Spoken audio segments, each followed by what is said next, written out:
Êtes-vous déjà sentie prisonnière dans un petit espace, sans savoir à quoi vous attendre?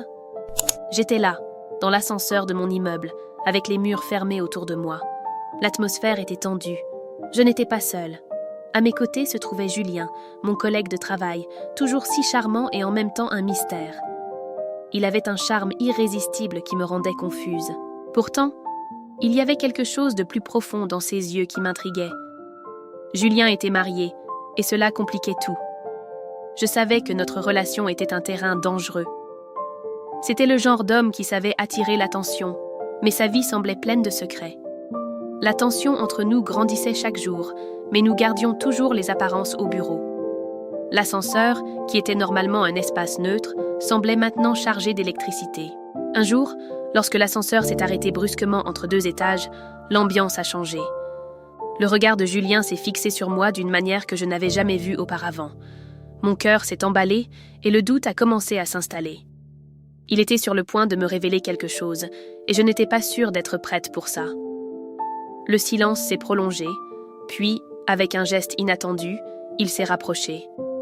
La tension était palpable. Il a touché mon bras, et un frisson m'a envahi. L'idée que notre amitié puisse se transformer en quelque chose de plus me rendait inquiète. L'ascenseur, qui aurait dû être un simple moyen de transport, était devenu le théâtre de révélations. Julien semblait lutter contre ses propres sentiments, tandis que je me demandais si je devais céder à la tentation. Dans un moment de courage, j'ai décidé de faire face à la situation. Je lui ai demandé si tout allait bien. Il a hésité, comme s'il se préparait à confesser un secret profond. L'atmosphère était saturée de tension, et je pouvais sentir que quelque chose était sur le point de changer. La vérité était sur le point d'éclater, et cela me rendait nerveuse et excitée à la fois. Julien a finalement brisé le silence, mais ses mots ne sont pas sortis comme prévu. Il a parlé de sa vie, de ses rêves et de la pression qu'il ressentait dans son mariage. Sa vulnérabilité m'a touchée d'une manière que je n'attendais pas. Je savais que je devais garder mes distances, mais la connexion entre nous était indéniable. L'ascenseur paralysé devenait un microcosme de nos vies, plein de choix difficiles et de dilemmes moraux. Le temps semblait s'être arrêté, et la tension s'intensifiait à chaque seconde. Je percevais que pour Julien, cette situation était une opportunité de s'ouvrir. Il s'est encore rapproché, et ses yeux cherchaient les miens avec une intensité qui me laissait sans voix. C'était comme si le monde extérieur avait disparu. Puis, il a fait quelque chose qui allait tout changer. Avec un mouvement doux, il a caressé mon visage, et la chaleur de son toucher a embrasé mes sens. Le doute que je ressentais s'est dissipé, remplacé par une vague de désir. C'était comme si l'ascenseur, maintenant arrêté, était devenu un refuge pour nos sentiments réprimés. Claro, aqui está o texto traduzido para o français. Julien a murmuré quelque chose qui m'a laissé sous le choc. Il a parlé de son sentiment d'être prisonnier dans son mariage et de la façon dont j'étais une bouffée d'air frais dans sa vie. Ces mots, bien que chargés d'émotion, étaient aussi une trahison envers sa femme. Le conflit intérieur se manifestait sur son visage, et je savais que j'étais à un carrefour. L'ascenseur restait immobile, et la situation devenait insoutenable. Je me sentais partagée entre la morale et le désir. J'ai décidé que je ne pouvais pas être complice de sa trahison. Le silence fut la seule réponse à la confession de Julien. L'air était lourd, et je savais que je devais agir. Dans un élan de courage, je me suis éloignée.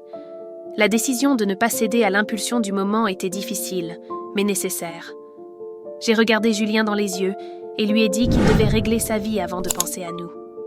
Il semblait déçu, mais il a compris. L'ascenseur, qui était un symbole de notre connexion, devenait maintenant un espace de réflexion.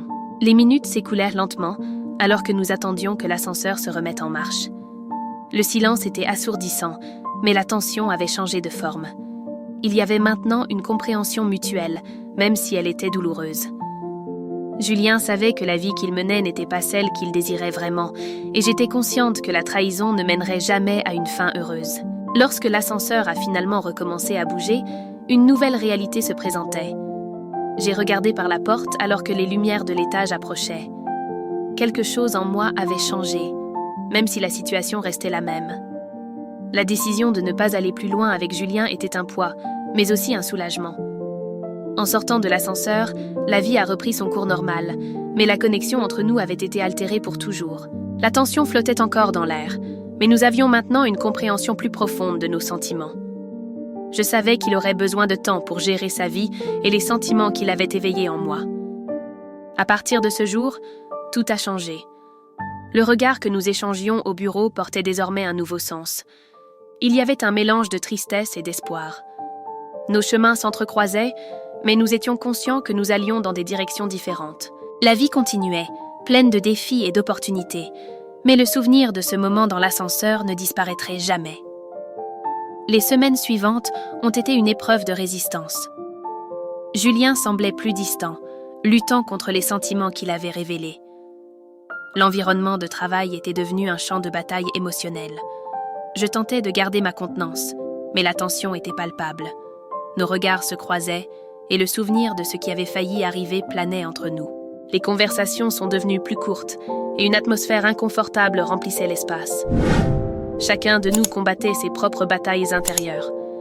Je me sentais soulagée d'avoir résisté à la tentation, mais en même temps, il y avait un vide que je ne pouvais ignorer. Ce qui aurait pu être était toujours présent dans mon esprit. Claro, aqui está o texto traduzido para o français. Les jours sont devenus des semaines, et la routine s'est installée. Chacun de nous a continué sa vie, mais la connexion émotionnelle entre nous n'a pas disparu. Souvent, je me surprenais à imaginer ce que cela aurait été si nous avions pris un chemin différent. Le doute était devenu un compagnon constant. Julien a commencé à s'ouvrir à ses amis sur sa situation. Il parlait de son mariage malheureux et de sa quête pour quelque chose de plus significatif. La pression augmentait, et je savais qu'il se rapprochait d'une décision cruciale dans sa vie. L'attente qu'il puisse prendre une décision me rendait anxieuse. Un soir, après une longue journée de travail, j'ai reçu un message de Julien. Il demandait à me rencontrer dans un café. Mon cœur s'est emballé. Que voulait-il discuter ? Le doute me consumait. Quand je suis arrivée sur place, il était déjà là, semblant nerveux. Ses yeux cherchèrent les miens et la tension était de retour. Julien a commencé à parler de sa vie, de ses frustrations et de son besoin de changement. Il a mentionné sa femme, mais il y avait une nouvelle lueur dans ses yeux. C'était comme s'il se libérait enfin. En parlant, j'ai compris qu'il avait pris une décision.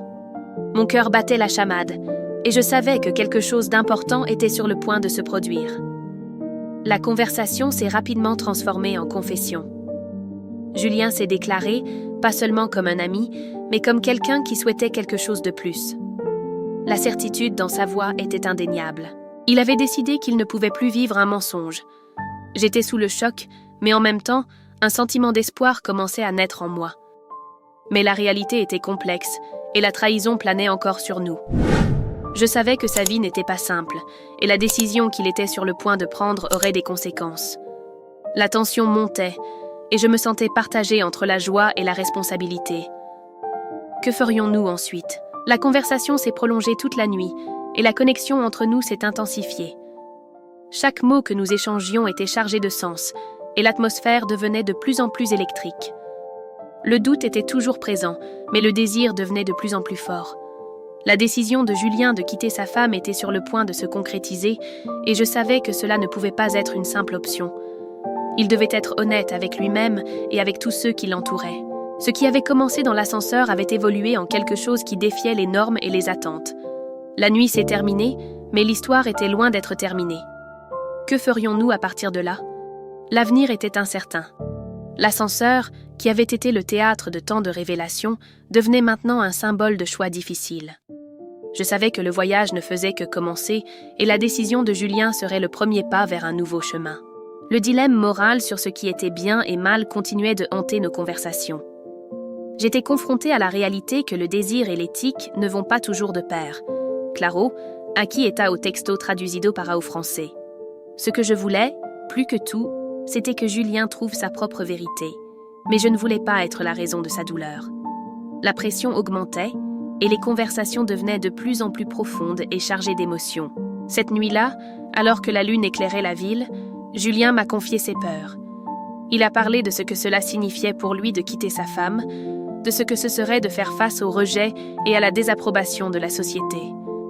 La culture qui nous entourait, avec ses traditions rigides et ses attentes claires concernant le mariage, pesait sur ses épaules. La société française a toujours valorisé la famille, et rompre ce modèle semblait être une trahison non seulement envers sa femme, mais envers tout ce qu'il avait connu. Je l'écoutais attentivement, réalisant qu'il ne cherchait pas seulement une relation, il était en quête de liberté. Cela me faisait ressentir un mélange d'espoir et d'inquiétude. Le désir d'être à ses côtés était fort, mais la conscience de ce qui était en jeu me gardait sur mes gardes. Alors que nous parlions, des personnages secondaires devenaient non plus pertinents dans notre histoire. La femme de Julien, Claire, était une femme gentille, qu'il décrivait toujours comme quelqu'un de digne d'amour et de respect. Il la connaissait depuis l'adolescence, et l'idée de la décevoir le rendait anxieux. Que lui arriverait-il s'il décidait d'aller de l'avant ? La culpabilité et la responsabilité devenaient des poids de plus en plus difficiles à porter. Julien était à un carrefour. Le désir pour moi était palpable, mais ses racines étaient entrelacées dans des engagements qu'il ne pouvait simplement ignorer. Le dilemme moral devenait une tempête intérieure, et je sentais que, d'une manière ou d'une autre, j'en faisais partie. Cette nuit-là, alors que les lumières de la ville scintillaient sous la lune, j'ai fait un choix. J'ai dit à Julien qu'il avait besoin de temps pour réfléchir. L'amour ne doit pas être une source de douleur. Il doit être un refuge. Il a acquiescé, comprenant la profondeur de ma suggestion. Le chemin à venir était incertain, mais nous savions que, peu importe ce qui arriverait, cette connexion authentique ne pourrait jamais être défaite. Avec un dernier regard chargé de promesses non dites, nous nous sommes séparés. L'ascenseur n'était plus seulement un espace physique, c'était un symbole de tout ce qui avait été révélé et de ce qui était encore à venir. Le temps passerait, et des décisions devraient être prises, mais pour l'instant, tout ce qui nous restait était l'espoir que la vérité, dans toute sa complexité, nous guiderait. Le temps a passé, mais les nuits continuaient d'être un labyrinthe d'émotions. Julien semblait distant, perdu dans ses pensées, et je sentais le poids de ses décisions flotter entre nous. Un matin, en le rencontrant dans un café, j'ai remarqué que la tension s'était intensifiée. Il était pâle, les yeux chargés d'un désespoir silencieux. « Je ne peux plus », dit-il hystériquement. Claire a commencé à soupçonner quelque chose. Elle sent que je suis différent. La déclaration a été comme un coup de poing dans l'estomac. D'accord, aquí está o texto traducido para o français. La culpabilité que je craignais devenait maintenant palpable. Julien était dans une course contre la montre et chaque jour qui passait semblait éroder son courage. Pendant ce temps, Claire, bien que distante, devenait de plus en plus présente dans notre récit. Une amie commune m'a abordée, exprimant son inquiétude pour l'état émotionnel de Claire. « Elle ne mérite pas ça », a dit la femme, ses yeux remplis de compassion. Cette phrase résonnait dans mon esprit, un rappel constant que la vérité que nous cherchions pouvait causer des blessures profondes. Julien, angoissé, a commencé à s'éloigner. La pression sociale, les attentes, tout cela devenait un fardeau insupportable. Je savais que si nous ne prenions pas une décision, sa vie pourrait s'effondrer. Et, tandis que son regard se perdait dans le vide, j'ai réalisé que l'amour ne pourrait peut-être pas sauver quelqu'un s'il n'y avait pas le courage d'affronter les vérités qui s'imposaient. Le passage du temps devenait un ennemi silencieux, et chaque jour où Julien hésitait, l'ombre de Claire devenait plus oppressante. Un soir, en sortant d'un événement, j'ai ressenti l'urgence d'agir. « Nous devons lui parler », ai-je suggéré, ma voix ferme mais avec un léger tremblement. L'idée de confronter Claire me terrifiait, mais l'incertitude nous consumait. Julien secoua la tête, les yeux pleins de conflit. « Si je fais ça, je peux tout perdre. » À ce moment-là, la pression temporelle s'est intensifiée. La date de notre plan approchait, et la vérité était sur le point d'exploser. Chaque seconde comptait, et je savais que l'inaction ne faisait qu'amplifier la douleur. Le lendemain, j'ai rencontré Claire dans un parc. Le soleil brillait, mais l'atmosphère était lourde. « Pouvons-nous parler ?» ai-je demandé, sentant mon cœur s'accélérer. Son expression s'est illuminée un bref instant, mais est rapidement devenue prudente. Ce que j'étais sur le point de révéler allait tout changer. Pendant ce temps, Julien luttait contre ses propres démons. Il a commencé à retrouver d'anciens amis, cherchant du réconfort dans la familiarité. Mais à chaque rire partagé, la culpabilité le rongeait. Le dilemme était clair, maintenir les apparences ou tout risquer au nom de la vérité. Et quand nous nous sommes finalement réunis, j'ai su que nos décisions définiraient non seulement notre avenir, mais aussi celui de Claire. Le temps pressait, et le choix nous appartenait. La rencontre dans le parc a été un tournant. Claire m'a regardée dans les yeux, l'attente mêlée de crainte. « Que se passe-t-il » a-t-elle demandé, la voix tremblante. J'ai pris une profonde inspiration, prête à dévoiler ce qui nous tourmentait, mais avant que je puisse parler, une silhouette familière est apparue derrière elle. C'était Marc, le frère de Claire, que nous croyions être à l'étranger. « Claire, nous devons parler » a-t-il dit, la gravité de ses mots coupant l'air comme un couteau. Un mélange de surprise et de confusion s'est emparé de nous. Que faisait-il ici ? Claire s'est figée, la pâleur évidente sur son visage.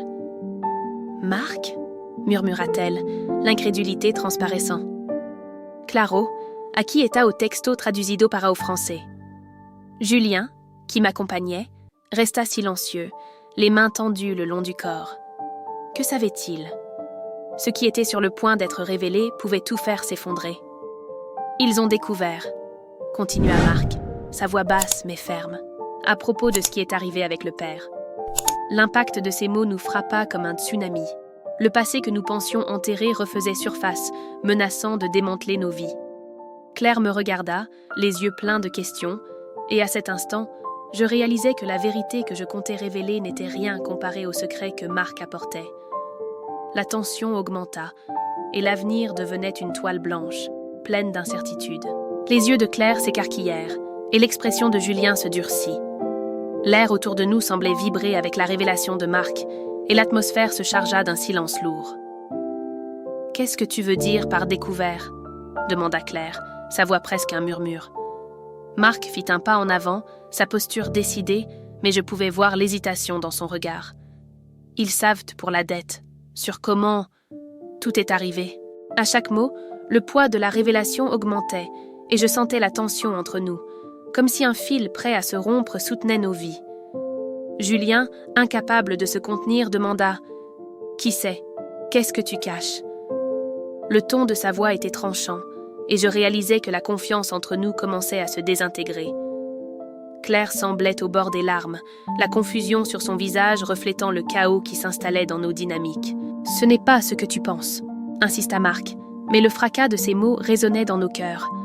La vérité était sur le point d'émerger, et avec elle, les fissures dans les relations s'élargissaient. La loyauté qui nous unissait auparavant ressemblait maintenant à un champ de mine, où chaque faux pas pouvait nous mener à des conséquences irréversibles. L'avenir, qui semblait autrefois prometteur, était maintenant un labyrinthe d'incertitudes. Et la seule certitude que nous avions était que le chemin à venir serait plein de défis. Alors que le silence s'étirait, j'ai pris l'initiative, sentant le besoin d'agir. « Nous devons nous réunir et en discuter », déclarai-je, ma voix ferme. Le regard de Julien s'adoucit légèrement, mais la tension planait toujours dans l'air.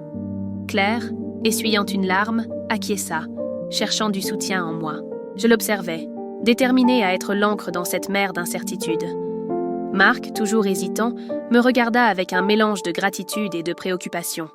« Mais s'ils viennent après nous ?»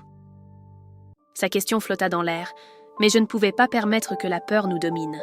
« Alors nous nous préparerons », répondis-je, en me rapprochant de lui, transmettant une sensation d'unité.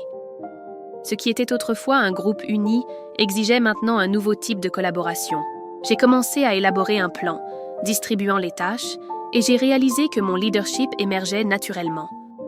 Julien, auparavant réactif, commença à contribuer avec des idées. Claire, étonnamment, proposa une stratégie de communication à laquelle je n'avais jamais pensé. D'accord, à qui est au texto traduzido para au français. À chaque contribution, une nouvelle couche de confiance se formait entre nous. Au milieu du chaos, j'ai réalisé que la véritable surmonte ne résidait pas seulement dans le fait de relever les défis, mais aussi dans l'apprentissage du travail en équipe, transformant la vulnérabilité en force. Le temps semblait nous glisser entre les doigts et l'urgence de la situation nous poussait en avant. « Nous avons besoin d'une cachette sûre », déclarai-je, le ton de ma voix résonnant comme un appel à l'action. Marc fronça les sourcils, pensif, tandis que Julien dessinait mentalement une carte. La tension s'intensifiait, mais la détermination grandissait aussi. « Je connais un endroit », dit enfin Marc, sa voix plus assurée. « Une vieille cabane dans la forêt. Nous pouvons nous y cacher jusqu'à ce que la situation se calme. Le regard de Julien s'illumina à cette idée, et Claire, désormais plus posée, commença à noter les provisions dont nous aurions besoin. Le rythme s'accéléra, chacun de nous jouant un rôle crucial. J'organisais la logistique, tandis que Julien et Marc s'occupèrent de rassembler des vivres. Claire, avec un calme renouvelé, fut chargée de la communication, préparant des messages codés pour toute éventualité. L'énergie dans l'air était palpable, comme si l'adrénaline nous unissait. À chaque étape, la certitude que nous étions ensemble devenait plus forte. La peur existait toujours, mais elle n'était plus qu'un arrière-plan pour notre détermination. Quand j'ai finalement regardé le groupe, j'ai vu non seulement des alliés, mais une véritable équipe prête à affronter ce qui allait venir. Le climax approchait, et nous étions prêts. La cabane était en vue, mais au lieu de soulagement, un frisson parcourut mon échine. L'endroit semblait abandonné, mais quelque chose dans l'air suggérait que nous n'étions pas seuls. Dès que nous sommes entrés, la porte grinça, et le silence fut brisé par un bruit provenant de l'étage supérieur. « Écoutez !» chuchotai-je, le cœur battant à tout rompre. Julien et Marc échangèrent des regards nerveux, mais Claire, avec une expression résolue, monta les marches, et je la suivis. La tension était palpable, chaque pas résonnant dans un rythme frénétique. Arrivés en haut, nous découvrîmes une silhouette encapuchonnée, assise sur une vieille chaise. Avant que nous puissions réagir, la personne leva la tête, révélant un visage familier. C'était Alex, notre ancien ami, que l'on croyait disparu. « Vous ne devriez pas être ici, » dit-il, un sourire énigmatique sur le visage. La révélation me frappa comme un coup de poing. Alex n'était pas seulement vivant, mais semblait avoir un lien avec la menace qui nous poursuivait. La trahison déchira mon cœur, mais en même temps, alluma une nouvelle flamme en moi. « Tu nous as trahis, Alex !» criai-je, sentant la colère pulser dans mes veines. Mais au lieu de me laisser submerger par le désespoir, je réalisais qu'il était temps de confronter ma peur. Avec l'adrénaline battant dans mes tempes, j'avançai vers lui, déterminé à ne pas laisser le passé définir notre avenir. La transformation était complète. Je n'étais plus une victime, mais une combattante prête à affronter n'importe quel défi. Claro, aqui está o texto traduzido para o français. Alors que le conflit se déroulait, je réalisais que chacun de nous avait changé. Julien, autrefois hésitant, se tenait maintenant à mes côtés, prêt à se battre pour notre amitié. Marc, avec un courage renouvelé, affronta Alex avec une résolution que je n'avais jamais vue auparavant. Claire, toujours la voix de la raison, commença à articuler un plan, transformant notre douleur en force collective. Au final, la vérité sur Alex non seulement dévoila ses motivations, mais nous libéra aussi des ombres qui nous emprisonnaient. Nous quittâmes la cabane non seulement comme des survivants, mais comme un groupe indissoluble, marqué par la douleur, mais aussi par l'espoir. En regardant vers l'avenir, nous comprenions que nos choix façonneraient non seulement nos destins, mais aussi le monde qui nous entourait. Et ainsi se termine cette histoire qui nous pousse à réfléchir aux choix que nous faisons et aux désirs que nous essayons de contrôler. Si vous êtes curieux de savoir ce qui pourrait se passer ensuite, n'oubliez pas de vous abonner à la chaîne dès maintenant. Activez la cloche pour recevoir des notifications chaque fois qu'une nouvelle histoire percutante est publiée. Vous voulez savoir comment cette intrigue pourrait se dérouler dans d'autres contextes ou avez quelque chose à partager sur vos propres expériences? Laissez votre commentaire, nous voulons vous entendre. Partagez cette vidéo avec ceux que vous savez aimer les histoires intenses et captivantes. Restez à l'écoute, car la prochaine vidéo vous surprendra encore plus. À bientôt.